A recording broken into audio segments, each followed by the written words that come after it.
I was fortunate enough to attend an advanced screening of DreamWorks' forthcoming animated film, The Croods, this weekend. The Lincoln Center neighborhood theater was packed to the gills with all sorts of kids. They came fresh from New York aristocratic neighborhoods, from low rent outer boroughs, from the far reaches of the Jersey suburbs. And you know what? It was glorious to see that the disparate socioeconomic backgrounds of these kids didn't matter a stitch to one another. Rich or poor, middling or otherwise, these kids, every single one of them, were giddy, squealing with laughter, reaching out for 3D bits of light that jumped off the screen at them. And as I sat there beside my 11-year-old daughter, smiling with her as the rambunctious drama unfolded before us, as delighted as all the other kids in that theater, me, I thought to myself, what a wonderful gift nature has bestowed upon us. This gift, the ability to see through the eyes of our children, to see the world as a child does. This ability came to me just as the angry young man in me was transforming to the embittered cynic, and it halted that transformation. It is truly the fountain of youth, this ability. And sitting there in that theater yesterday, I thank God for it. And I thank God for children. I thank God for my daughter. All right, wait, hold up. If this is somehow your first contact with the Cutting Room Movie Podcast, and you simply stumbled onto this review because you're trying to decide whether or not to take your kid to see this film, I'll get it out of the way before delving any deeper into cinematic nuance and my own personal experience with the film. Go and see it. If you and your kid are fans of films like How to Train Your Dragon, Shrek, and the host of decidedly superior films from DreamWorks' rival Pixar Studios, then by all means go and check this one out. I have it on good authority from an 11-year-old girl, in fact, that though The Croods ranks a little bit below films like Finding Nemo, Wall-E, The Incredibles, Brave, and Shrek, it's still better than some of the other ones that are out there, and it's really a pretty gosh darn lot of fun, especially when the weird-looking prehistoric creatures start chasing around the caveman family. Indeed, the Croods are a modern Stone Age family, but unlike the Flintstones, the Croods live in constant, unrelenting fear of the outside world. And though their mad dashes outside their cave seem like good, wholesome Sunday afternoon NFL-inspired fun, with a dinosaur egg standing in as the football, their existence is like totally dreary. And the teen daughter, Eep, voiced by Emma Stone, is not happy about any of it. She dreams of adventure, new horizons. She dreams of something exciting, anything different than the dark tedium of the cave.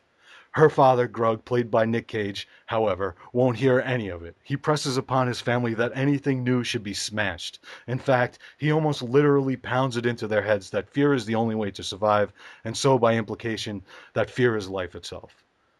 Now, when dreamy teenage guy comes along with the newfangled ideas such as fire and shifting tectonic plates he calls the end, dun dun dun, everything changes. Eve, for one, is smitten. Also, the earth splits open and destroys the Croods' cave. And so, in a hilarious series of slapdash sequences, the family joins Guy, and they all embark on a quest away from the doomed earth as they knew it, and head toward the light to ride one of the suns to a place called tomorrow. With the tried and true road trip narrative squarely in place, the story is free to delve and, yes, sort of meander around the morals of the story. Here it's actually two morals. The first is that, obviously, change is good and necessary to make life worth living and for progress to happen. Since this change is thematically tied to the survival of mankind itself, well, what we get here is essentially a parable of evolution. You have to get smarter in order to survive. So any creationist theory nutjobs out there, you're warned. The rest of us won't be so offended, except perhaps by the ham-handed smack-you-in-the-face manner in which this message is delivered. That is, it's stated outright in the prologue, it's quibbled about over and over again throughout the film's dialogue exchanges, and then it's summed up yet again in the epilogue. Now, this heavy-handedness is my main complaint about these sorts of morality tales existing in the wake of Disney's tyranny. You might say that these films are speaking to children, so any message that's to resonate with them should be stated very explicitly.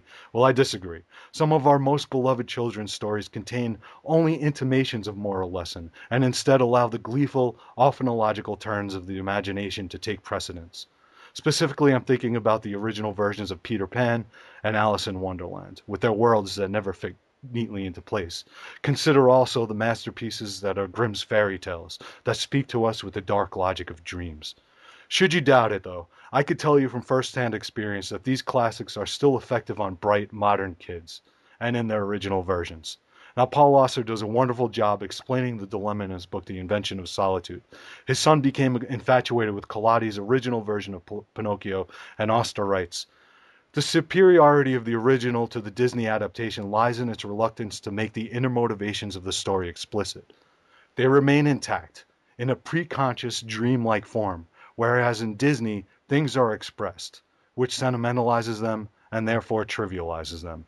He goes on, in Disney, Pinocchio is commanded by the blue fairy to be brave, truthful, and unselfish, as though there were an easy formula for taking hold of the self.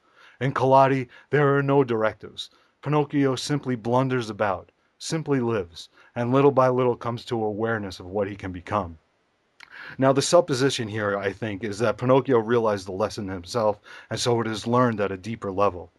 And that said, the trivializing agencies of our kids' modern fairy tales, while nagging, even perhaps insulting to their intelligence, aren't a deal breaker for me. Especially considering that the second moral lesson the Croods offers is a father's having to come to terms with his daughter's independence. While sitting there holding my little girl's hand, I'd have to have a heart made of concrete not to be moved. In fact, I was moved to tears. A father's a father's natural inclination is to shower his daughter with unbridled adoration and to protect her at all costs from the cruelties of this world. Whether whether these threats are a slightly advanced form of man called Guy, the reconfiguration of the continents, or the modern world as we know it, I could say without reservation that I'd rather die than see harm come to her. This sort of Jeez, I'm sorry. This sort of devotion makes it difficult for me to think about letting her go at some point in her life. In fact, it's inconceivable, and it's in light.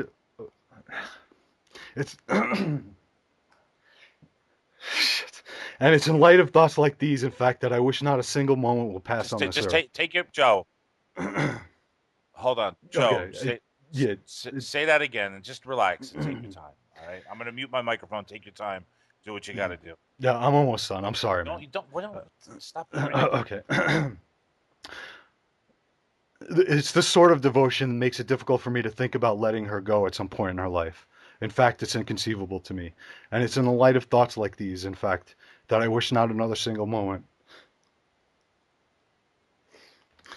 will pass on this earth, and that I could be sitting in that theater holding her hand forever.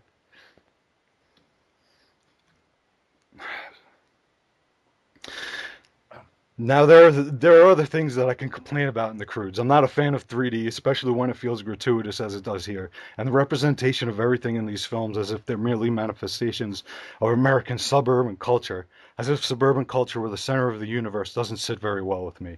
And to have mother-in-law jokes as the central motif of the script, well, geez.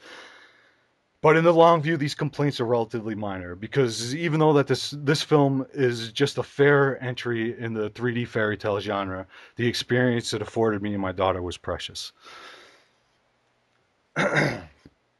Oh, I knew it was going to get a little rough there, Tom, but not as bad as that. I guess I'm a little bit raw and tired Oh, right now, so stop. I'm No, you're being genuine, and it has nothing to do with you being tired or raw. I mean, it's just it's your daughter, and then it's an experience with your daughter. And I mean, there's a lot there. I mean, there's a lot more there, which maybe we'll get out of you. But Max cries during Jackass. You could certainly you could I you know. could have the Well, Croods, Joe.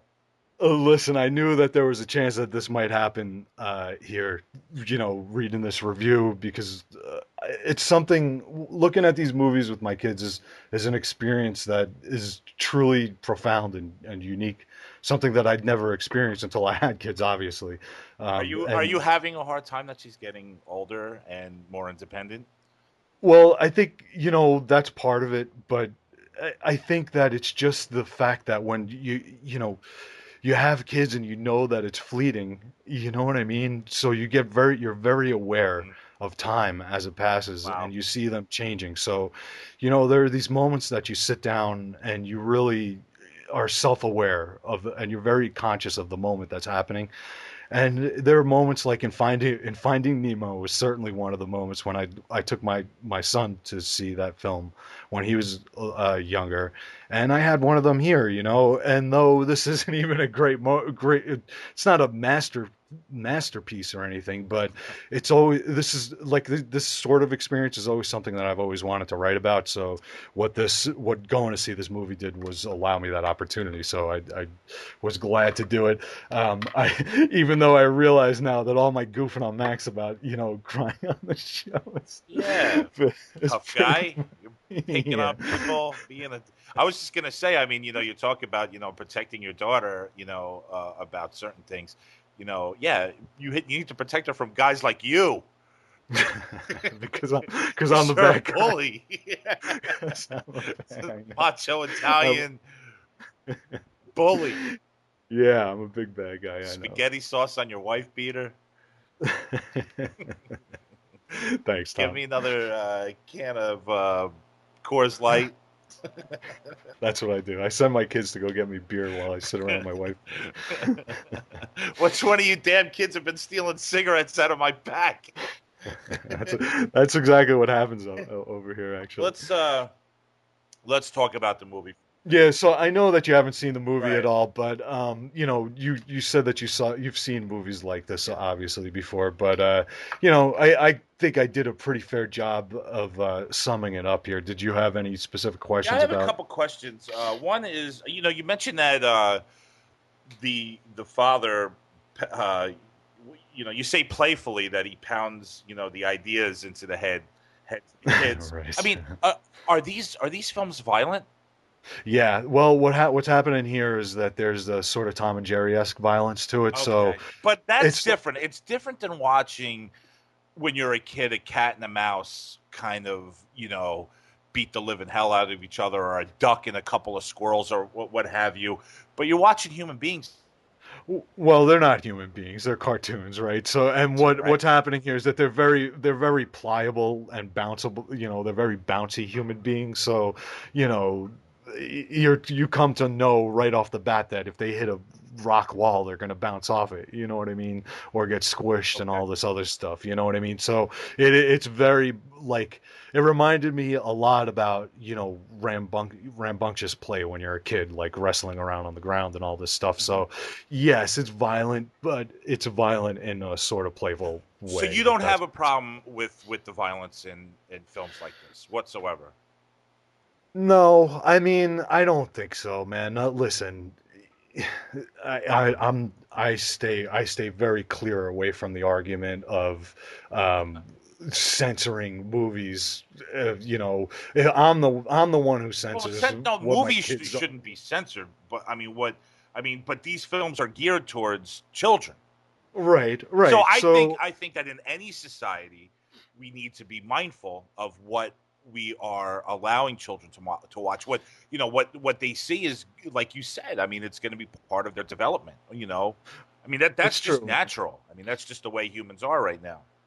It's true. And the only thing that you could do is hope that parents are responsible enough to discuss with their kids that, to over and over again that it's not okay to go and beat people up.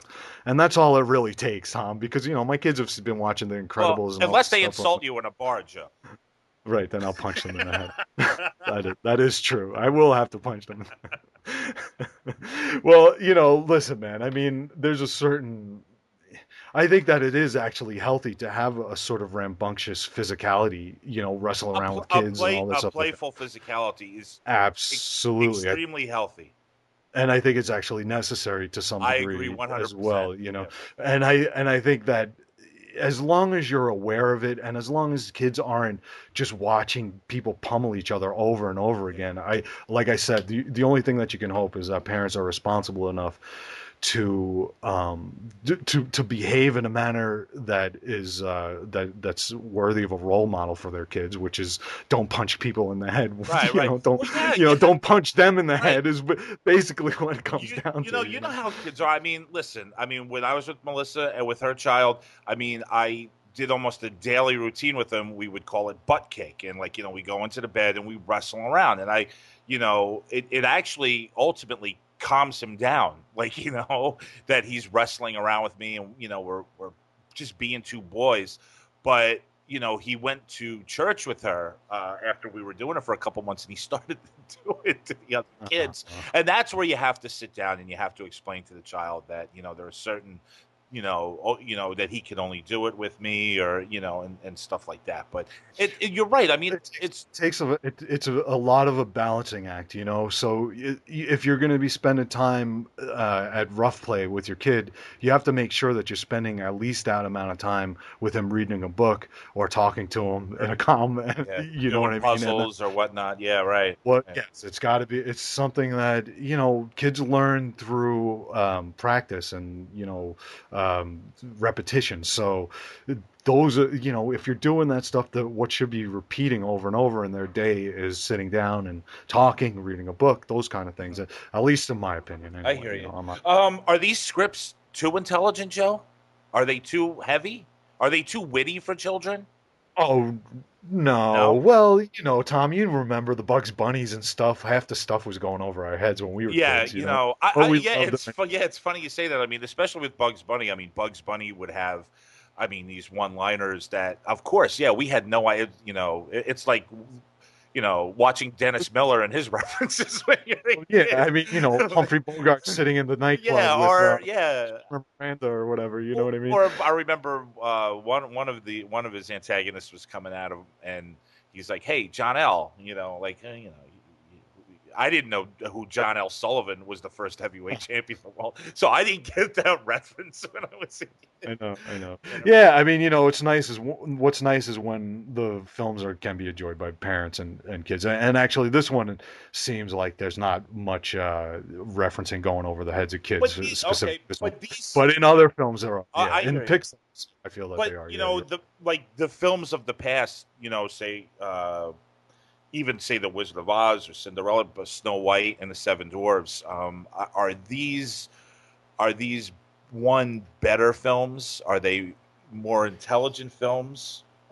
I think that the Pixar films tend to be better made. Like Wally, I thought was just really Right. brilliant, So and you think some of these but films, because the heavyweights that you mentioned, say like Shrek and Finding I think Nemo, and yeah, I think those are probably the I best. mean, those Brave, those Brave. rank up there with the. I mean, say so. I mean, because Snow White and the Seven Dwarfs is absolutely beautiful. I mean, one of the most beautiful all-around films ever made. Yeah, it is. It's Yeah, gorgeous. And I think, yes, absolutely. I mean, you know what? You know who's going to decide that, Tom, is the kids, it's right? So, right. so Anthony's going to decide whether, Finding Nemo is a classic or not, That and, is true.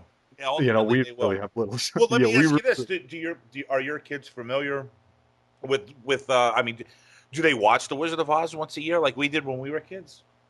I don't know once a year, but we've seen it a few times. And listen, on my kids, I'm not sure that my kids are average kids as far as I cinematic understand that. knowledge goes. You know what I mean? But yeah, sure. I mean, we've watched The Wizard of Oz a few times. They're familiar with it. We've watched Bambi. We've watched Snow White. We've watched Pinocchio, Peter Pan. All the movies that I loved, and I take equal joy in watching a lot of the films that they loved. They're getting a little bit older now, so it's part of the joy and the sort of sorrow that uh, the joy and the sorrow that I experienced in that theater was knowing that these days are going to be ending pretty soon.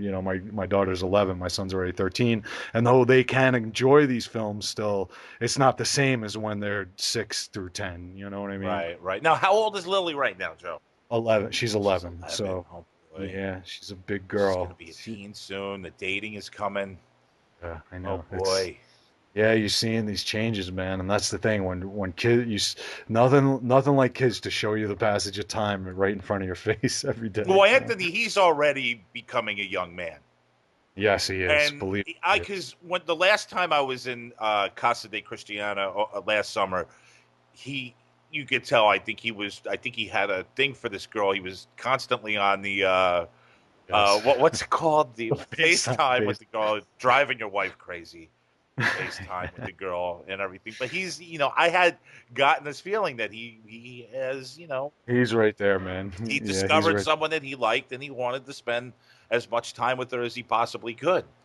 Yeah, sure, So man. yeah, Sure. and I mean that's really when things start to change, when they kind of break away from you, when they're spending more time with their friends and girlfriends and boyfriends and whatnot. So all this, Joe, this is right around the corner from you for you. Right, right, So right, it right. has to Absolutely. be.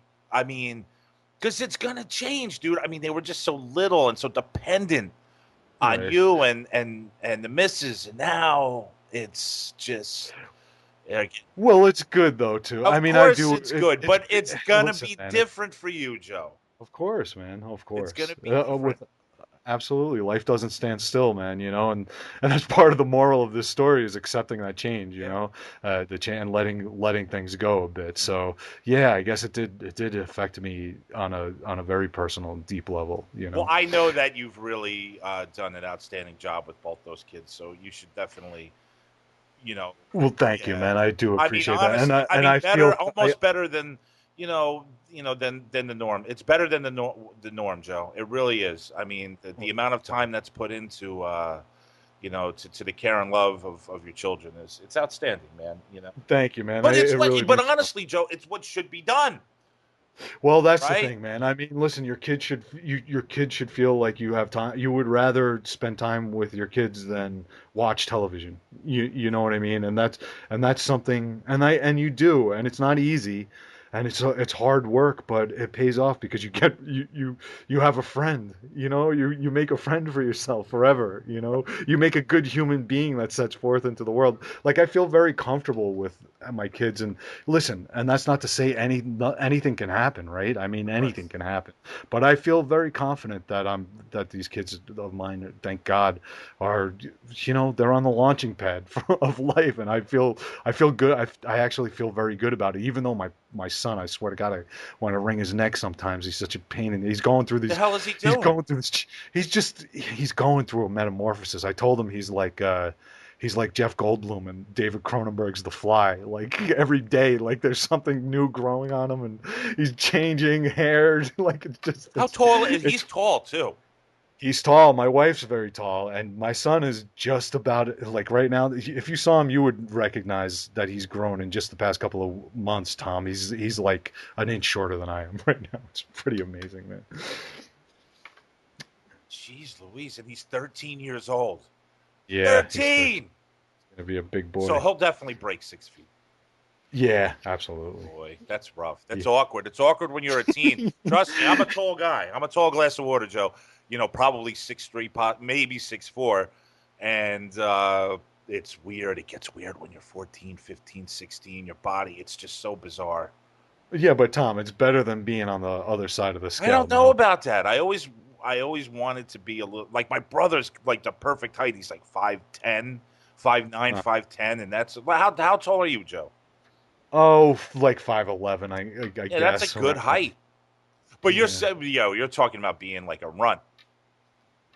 Well, yes, yeah. I mean, I'm fine with my height, Yeah, although it's the average height. it's Average it's Joe. slightly above average, I think. But I will hold on to those extra couple inches Uh, there, Tom. But yeah, being a small guy must be very difficult. well, let me ask you. I mean, we don't get to see Nicolas Cage like we used to over the past decade. Right. Was he having a good time with this? It seemed like it. I mean, his cartoon self was having a good time. I mean, he was definitely great in the role. He's great. I think he's really a great actor. Although I do have to put the disclaimer out that I don't watch a lot of these sort of blockbuster movies that I guess people Neither rail I against. don't either. Yeah, I haven't seen many of his That's what uh I'm saying. his It's like been a flops. So. while since I've really wanted to watch a Nicolas Cage movie. Yeah, but I do like him, and I saw him in So an do I. interview. He's very funny. He's very sedate. He seems like a I think maniac. he is. Yeah. Yeah, Well, he's certainly eccentric. Like yeah, he's a bizarre dude, but he's an artist. He loves the acting. You know what too? He likes the finer things in life, and I remember John Travolta talking about like he has these bizarre tastes and expensive glass and like just all right. really nutty stuff. And I think that he's addicted to purchasing weird shit like that. So Yeah, I that's heard about why that.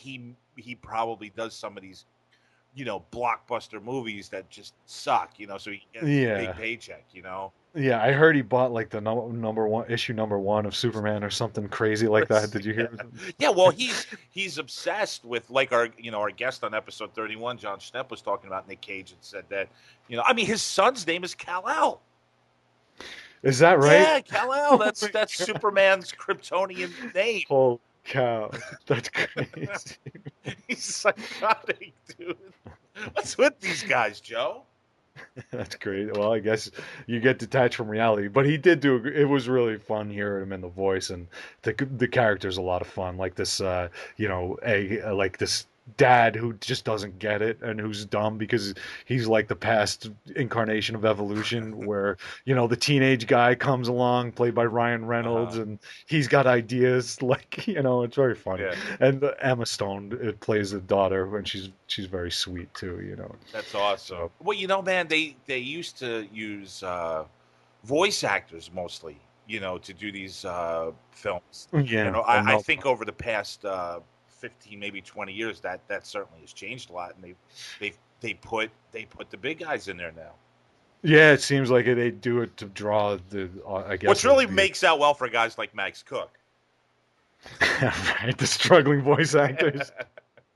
You know what I'm saying? Like Yeah, this he would poor love to be dude that part. who's absolutely talented. Like, I mean, Max is an extremely talented voice actor. Extremely. I know, and it is And true, it's man. funny I mean, because when Matt he the could work, do just as good. He could do just as good of a of job as course, Nick Cage or this Ryan Reynolds. it's funny It's what guys like Max Cook could get. Like Max has to settle for doing a Seth just Rogen impersonation on the Kung Fu Panda television show. or wasn't he a steak in a commercial or something like that? But you know what I'm saying? Like the character he plays in Kung Fu Panda was played by Seth Rogen in the movie. So Rogen's like the template. Like so Max can't Right. even go in to the character and, really develop a voice on his own for it. He's got to do basically what Seth Rogen was doing to some Yeah, and extent. it's a shame. It's a shame, man, because honestly, it would be nice to see somebody get in there, not do an impersonation, and actually come up with a new Mm, voice. You know what I mean? But it's dollars and cents, it baby. is. You put Nick Cage's name on a poster, and it's gonna bring in X amount of dollars, and I know. And this is big business now. I mean, we were talking about that earlier in the show. I mean, this is like in Hollywood right now, these things. I mean, I don't know if there's anything bigger right now than oh, sure, man. You sell one ticket, you sell I two. mean, You know what I mean? Because you have a yeah, kid, you yeah, have a yeah, kid in yeah, there. yeah, yeah. It's a double ticket You're right off the you're bat. totally right. You're not just you're selling like the big. Yeah, I mean the whole family's going. It's not like Yeah. one dude is going to see like a Quentin. Like I'll go to the movies by myself to see the films that I Yeah, like. and you'll go to the movies, Tom, and well, at least I will. Sometimes I'll sneak in a little bit of my snack or whatever, just to, you know what I mean? Yeah, Like I I won't even know. buy the I know. It's a popcorn. good idea. It's such a good idea. But I like the movie theater popcorn. Yeah, so I'm a do I. sucker That's for it. Like that to I, me, when I go, it's like I don't go too often. I don't go as often as I should. I mean, right. when I'm dating, it's funny. When I'm dating, I'm going all the time. Like I Right. am. But you get the giant thing of popcorn, the giant I soda, love it. right? I love it. And you sit like 4 rows away from the screen. I know. That's dead center. It's 5 rows. Now I like to sit It's closer, 5 rows. close to 5 rows. 5 rows. Yeah. I don't know 5. I'm usually probably around 7 or 8. But Tom, now they're they're talking about taking away these giant I know. I things I of I soda. know. I know. Now, how are you feeling about I'll just buy two of them. What do you want? I mean, Jesus. I mean, there's ways around everything, Joe. it? You need the I mean, giant I could soda. still go out and get a line of cocaine if I wanted to do. I mean, there's ways around. So you're saying that if you really wanted to get 32 ounces of Coca-Cola, you'd find a way to Yeah, do it. I understand that. They're trying to help people, but my whole thing is, if that's what a person wants to fucking do, let them fucking do it, man. I agree. I actually No, agree. seriously, I, this is a free. I could get on board the smoke, like keeping your cigarette smoke outside. I could totally get on board with that. yeah, because I'm a smoker. it's making everybody else. Yeah, I don't. Yeah, exactly. I mean, even when I'm eating, I don't want somebody smoking, and I'm a smoker. So Right. I'm on board with that. But when you're Yeah. going to start, and what they're calling it now is like public portion control. Fuck That you. well, it's very tragic that It is, and I that trust that me. like we have a society that needs to be treated like children to remind them I know. they shouldn't It's drink awesome. 30 like a gallon of soda. It's ridiculous. I know. There's no reason for. I understand. Like I don't agree with that, with forcing people to not drink soda or not eat what they want to eat. They should be able to destroy themselves, I guess. Although there is the argument that it is a public, if we're all, listen, if I know you're an advocate for public health care or whatever. Yeah, So I all of a am. sudden, these people are going to be a drain on the system. If there is ever such thing as a public health care, they're going to be draining the system. So the rest of the people who are being responsible and healthy are going to be paying for these people who don't have enough self control to stop shoveling shit in their face. Right. Right. Yeah. Oh boy. I mean, this That's is. the reality right You're now. right. So, It is. It's true. It's true. but it is almost a reality because, in a sense, I guess even private healthcare is sort of a collective. Like your premiums go up if with But the Joe, more. I mean, if that's the case, then ban the cigarettes, ban the liquor. You know? Well, that doesn't work either. No, because that's the big money. That is the Mhm. big money. I mean, not that soda isn't. Trust me, Coca Cola. I mean, Jesus Christ, they wanted to carve. I remember reading something like 15 years ago, and this was serious. They wanted to carve a Coca Cola sign into the moon. They did They not. were trying to do it. Yeah, I swear to God, Joe. I thought it was a I, joke. I thought that was some I joke thought it or was something. serious. I think it was a joke. Well, it's fun. Even if it was a joke, I like talking about it like it's serious Yeah. because it just makes a big corporation look bad. If I can do anything to make a big corporation look bad, I'm just gonna go do it, even if it's a lie at this point. I mean, they're lying. But you, They're I lying to thought you, us, Joe. but you love Coca-Cola. What are you talking I about? do like Coca Cola. I You're like. also I like. so your introduction says that you're the biggest advocate of the tobacco industry. Is that accurate? Joe, I'm a smoker. Come on, man. I, listen, we're Come on, giving you we're a shit. little bit. Listen, man, we're 40. We're both 40 years old almost. We come from a different. I mean, come on, Joe. 30 years ago, when we were kids, everybody was smoking. But that doesn't make it right, I'm not Tom. saying it's right, and I hate the No, fact that I listen, do it.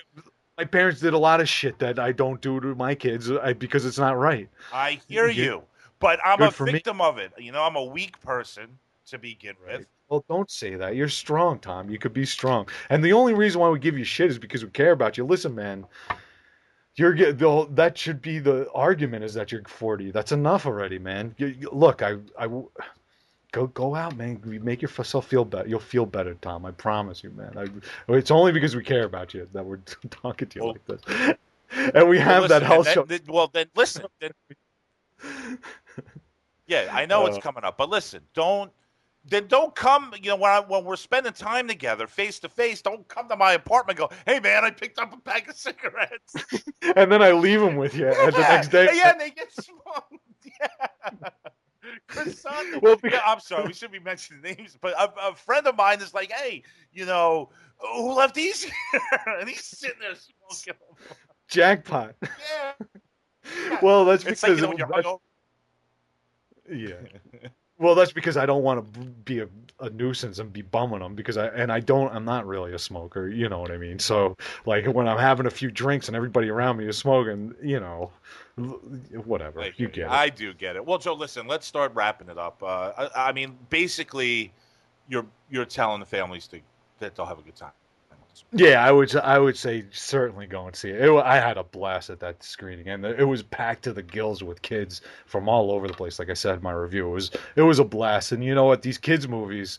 Another thing about these kids movies and the big business, Tom, is that they're probably more likely than any other sort of movie to get purchased as opposed to rented, because kids will watch them over and over again.